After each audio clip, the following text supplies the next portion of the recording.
Assalamualaikum warahmatullahi wabarakatuh. Apa kabar kelas 9? Semoga kalian dalam keadaan sehat walafiat. Hari ini kita belajar tentang teks tanggapan. Teks tanggapan ini sebenarnya sudah pernah kalian baca. Juga pernah kalian dalami isinya. Apa sih yang dimaksud dengan teks tanggapan? Nanti kita pelajari setelah kalian membaca, mengetahui tujuan pembelajaran hari ini. Tujuan pembelajaran hari ini adalah yang pertama, kalian mengenal tujuan dan fungsi teks tanggapan. Yang kedua, mengetahui struktur dan retorika teks tanggapan. Ketiga, mengidentifikasi ciri kebahasaan teks tanggapan.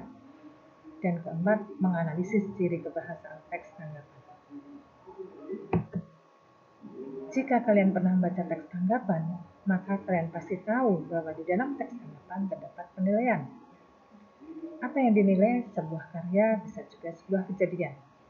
Jadi, tujuan teks tanggapan adalah memberikan penilaian tentang keunggulan dan kekurangan sebuah karya atau sebuah kejadian. Nah, penilaian itu bisa berupa pujian dan bisa berupa kritikan. Pujian merupakan tanggapan terhadap keunggulan sesuatu.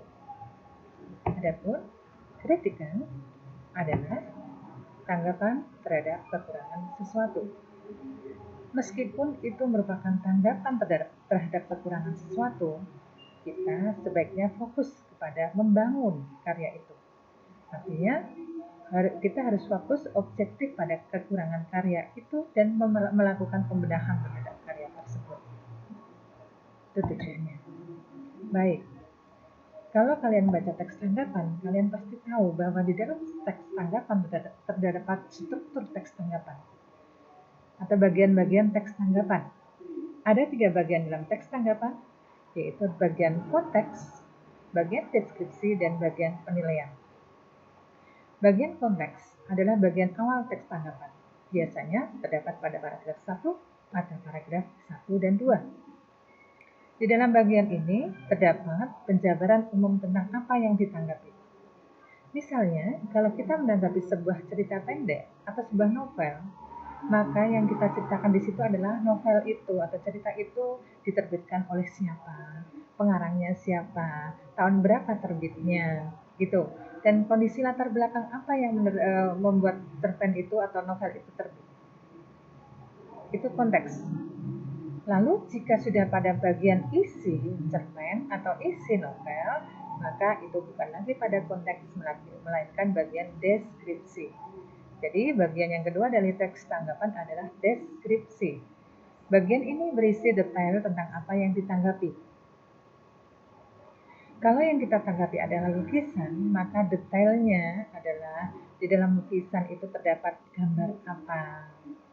Misalnya ada gunung, ada matahari, ada orangnya, ada pohon-pohonnya.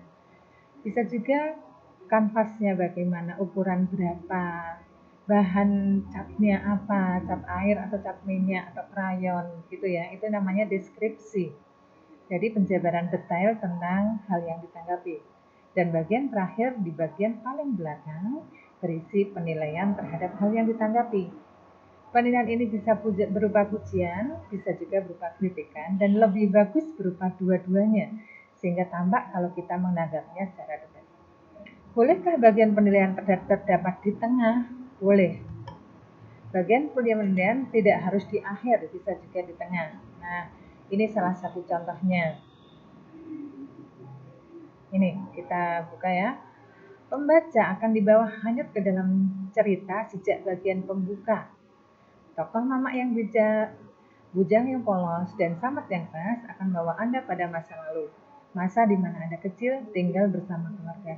Nah, pembaca akan dibawa hanyut ke dalam cerita itu merupakan penilaian yang termasuk pujian atau keunggulan. Jadi penilaian tidak hanya di belakang, bisa juga di tengah. Namun di bagian akhir pasti ada penilaiannya. Saya harap paparan ini bisa kalian pahami. Kita lanjutkan ke ciri kebahasaan teks tanggapan. Di dalam teks tanggapan, kita pasti menggunakan kalimat deskriptif. Tujuannya supaya tanggapan menjadi lebih spesifik, karena deskriptif ini jelas sekali ada di bagian kedua dari teks tanggapan ya. Jadi kalimat deskriptif itu adalah kalimat yang menggambarkan sesuatu secara detail, sejelas-jelasnya. Selanjutnya, karena ini teks tanggapan terdapat kata penilaian, maka di dalamnya terdapat pujian dan kritikan. Bisa jadi hanya pujian, bisa jadi hanya kritikan, tapi lebih bagus dua-duanya. Ada pujian dan ada kritikan, karena sebuah hal tidak mungkin hanya bagus saja atau hanya buruk saja. Tapi sesuatu hal pasti memiliki sisi positif, sisi negatif, memiliki keunggulan dan juga memiliki kekurangan.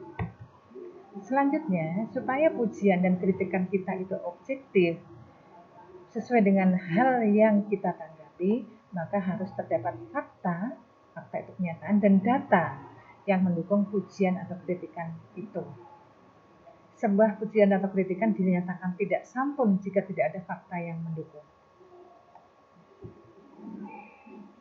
Dan yang selanjutnya, pujian dan kritikan disampaikan secara santun.